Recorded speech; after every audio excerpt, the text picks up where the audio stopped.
So during my entire childhood, I've never really known much of my own family history for myself. The person that I am today is because of the grace and mercy of my own mother and father.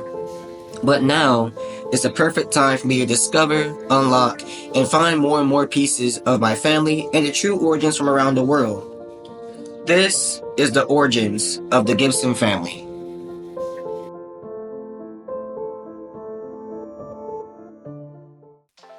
For the first documentary of the day, we'll be going over my mother, Roselia Gibson. She was born in Shreveport, Louisiana, married to my father, Anthony Gibson. Right now, she's 52 years old, a social security worker, and she makes cosmetic bags for fun. Let's get started with my first interview. Hey, Mama, how you doing? I'm good, Marcus. How are you? I'm doing well. I had a good day, long day so far, but we make it as it is. So my first question was, are there any past great grandfathers and great grandmothers that I don't know about? Let's see. On my mom's side, which would be your, of course, great grandmother, whom I'm named after, Roselia. And my mom was named after her grandmother, Blanche.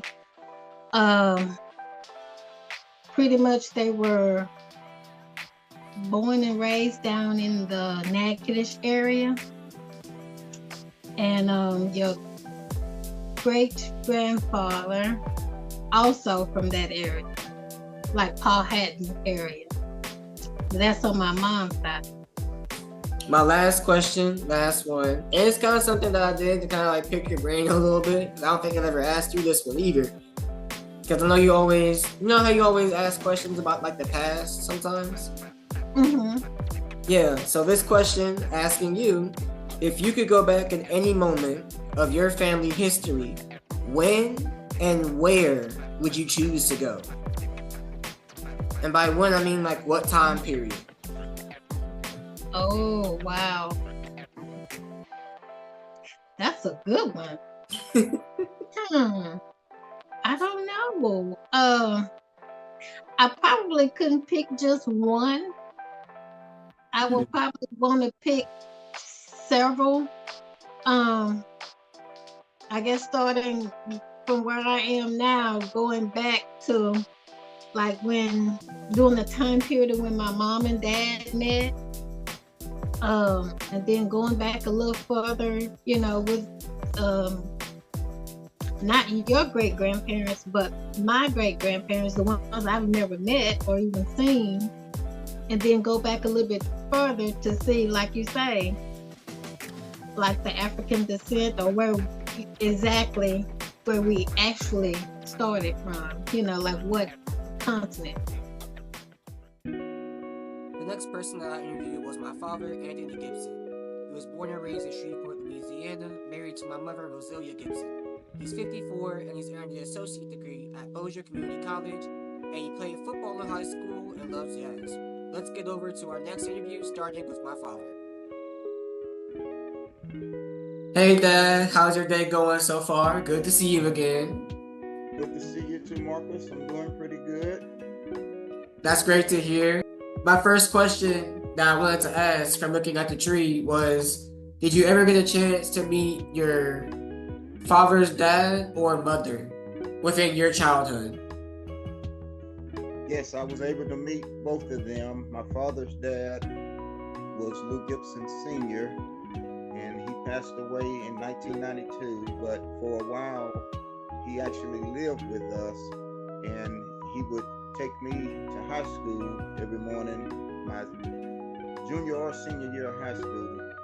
He would be going to a little place that he used to meet some of his friends, and it just so happened to be on the same street as my high school. As far as my dad's mother, whose name was Doretha Gibson, I actually lived with her for a little while also, while our house that my mom lives in now was being prepared for us to move in. But I knew her all through my childhood. We'd go to her house and visit. She'd make hot cocoa for us during the winter, sometimes even during the hot hot in summer months too. That's what she would make. So I knew her as well. And she died, I don't remember when exactly. I'd have to look back at the family tree, but I know I was in my 20s when they both died. How did you and Mom meet, and how did you know that she was the one for you? Well, we met at church. I've been a member of Galilee Baptist Church in Shreveport, Louisiana all my life. And Mom joined as a result of coming to church. And we had a television in the back room. I was working on the broadcast TV committee at our church. I would go back to the nursery to make sure the TV feed was coming through where they could see what was going on in the sanctuary. And Mom and I would always speak just as regular church members. And one day she gave me a card that had her phone number on it and asked me to call her sometime, just for conversation. And that's how we met, basically. I called her and we set up, went out on an actual date. It was actually snowing in Shreveport on that day. I remember it very well, but it was in 1996, and we went on our first date. We went to see the movie Waiting to Exhale in the movie, and afterwards went to dinner and actually took her to my Uncle Wilbert and Aunt Felinda's house to let them meet her, and from there brought her home. And after that first date, we just continued to date. The last and final person we'll be interviewing today is my cousin Cookie, Carolyn Sanders. She was born in Shreveport, Louisiana. Her age is 62. And the fun fact about her is that she worked at the Pentagon in Washington, D.C. and currently stays there now. She's the current and main reason of why this tree is still here today. Let's go ahead and finalize this documentary with looking at our last interview of the day. Hi, Cousin Cookie. How's everything going? It's really, really nice to see you. Everything is going great. Happy to have this opportunity to talk to you. Yes, ma'am. Thank you. Same for me as well. And from my understanding, you came up with a lot of the family tree. Would you like to go a little bit deeper of exactly how you found a lot of this information? I spent a lot of time with my great-grandmother. I think I was 10. I had a family Bible, and I wanted her to help me fill out the tree. So she was able to tell me who her parents were and where they came from.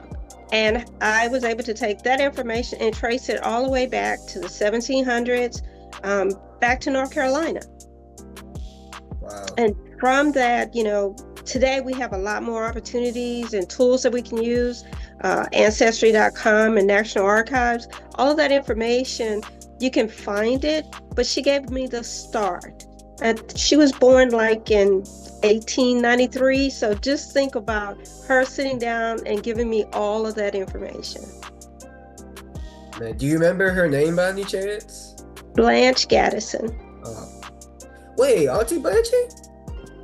No. Oh, man. Our great-grandmother, was Blanche Gaddison. She was married twice. Her first husband was Robert White, and she's the one that actually had your grandmother, Roselia, who in turn named her daughter Blanche, and Blanche named your mother. That's how she got to be Roselia. So it's a straight flow down. It's a lot of work finding these family members. It's not easy. It's a lot of definitely moments where you feel like you may not find the exact right members or the right information. So what inspired you to kind of keep going throughout that journey? Because I remember our conversation from earlier where you told me that you had these members found from at least 10 or 12 years old while you were with your great-grandmother. The reason I kept plowing ahead is because I wanted to know there has to be someone out there like us. We didn't just show up. So I wanted to connect. And, when I first started, I was in Washington, D.C. at National Archives all by my little self. And as I would find the information through the years, all the tools that came up, Ancestry.com, and even before that, there was a website where African Americans would connect and share information. And as we started sharing information, we made connections. I joined some groups, some forums, and now that more information on DNA is out there, it makes it easier. Every now and then, I'll connect with someone, and then they'll open up another clue. And each clue gives me more information. And as I built out the tree, I shared it, and my goal is each one bring one, and each one connect one. And so far, we've been connecting the dots, and I think our tree has grown a lot.